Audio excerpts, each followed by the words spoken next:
Hello, this is Dan McCarty. Welcome to our last video on Chapter 9. In this video we're going to talk about the product life cycle, the PLC.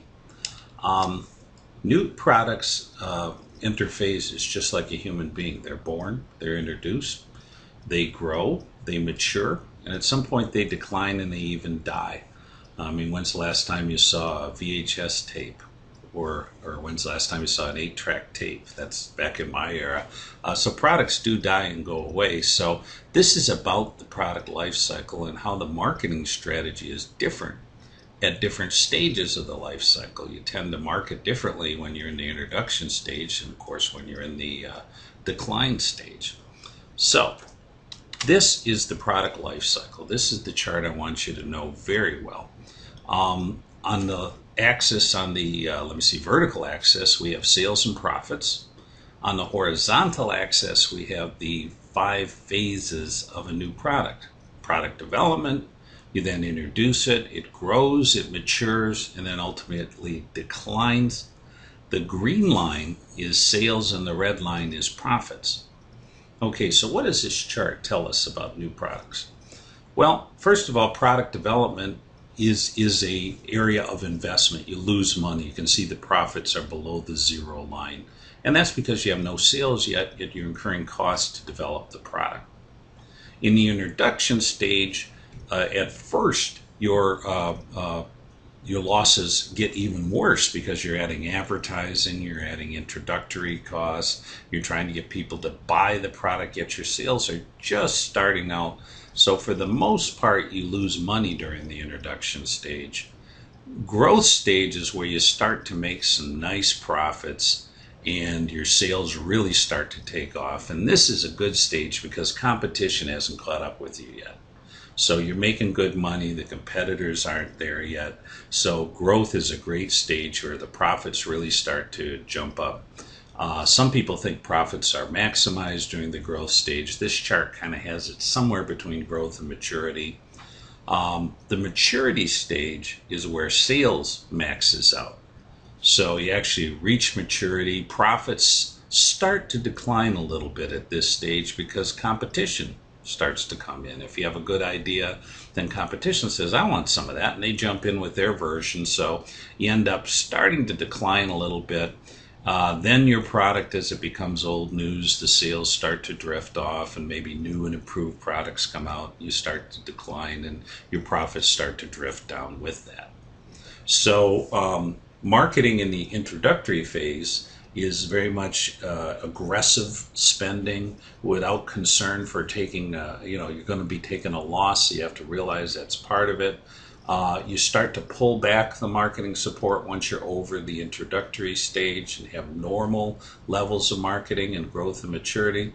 In decline, you may actually milk the product a little bit where you start to get into portfolio managing. You may turn this into a cash cow and put some money into your stars. So that's the product life cycle and the implications for marketing. Just briefly, some points you should remember. Product development is characterized by zero sales and development costs. Introduction, again, is a zero profit or a loss stage, but you're starting to see slow sales growth as people start to take it on and try it. Growth is great for profits, rapid market acceptance. The competition isn't there yet. Maturity is where you actually peak. Your sales growth and profits starts to level off or even decline as competition comes in. And decline is where both sales and profits start to drift off as new and better products start to take your place. So those are some characteristics of the different stages. When you get into the mature stage, you want to try to do some things that will modify. You don't want to let your product enter decline. You want to try and tweak it and get it back on an upward trend. So you can do some product or market or marketing mix modifying. So you can actually enter a new market. Baking soda went from being a baking ingredient to something that stopped odors, so they entered a new market.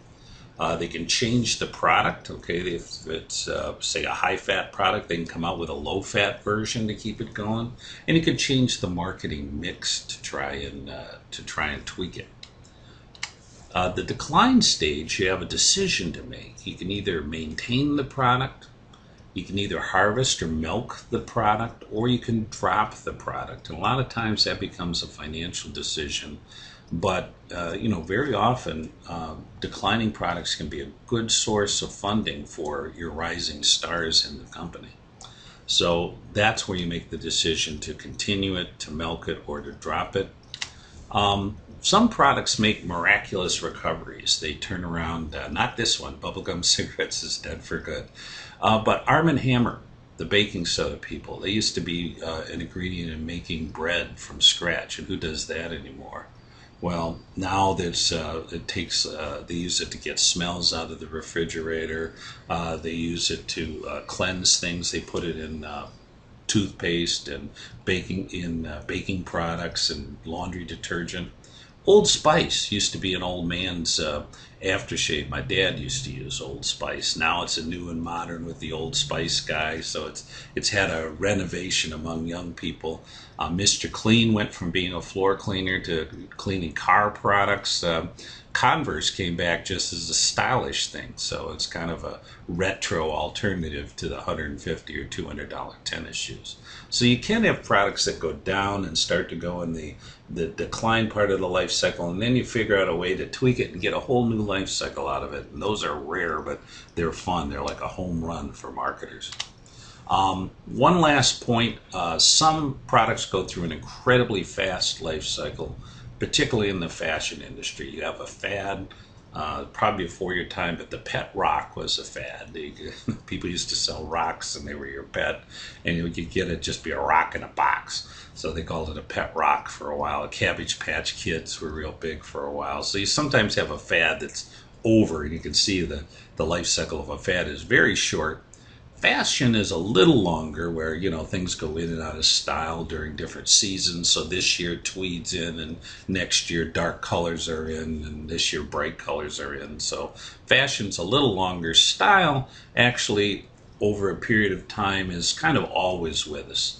One thing Seth Godin said, is a famous marketing guru, is we're kind of all becoming part of the fashion industry, because things change so much with the invention of the internet that fashion industry has always gone through these rapid cycles and changes, but we're all becoming rapid changers in the age of the internet. So style is something that just kind of goes up and down and goes trendy. So those are unique products that have their own type of life cycle. So enjoy it while you have it. That's it for the discussion of the product life cycle. This is Dan McCarty saying, I'll talk to you next video.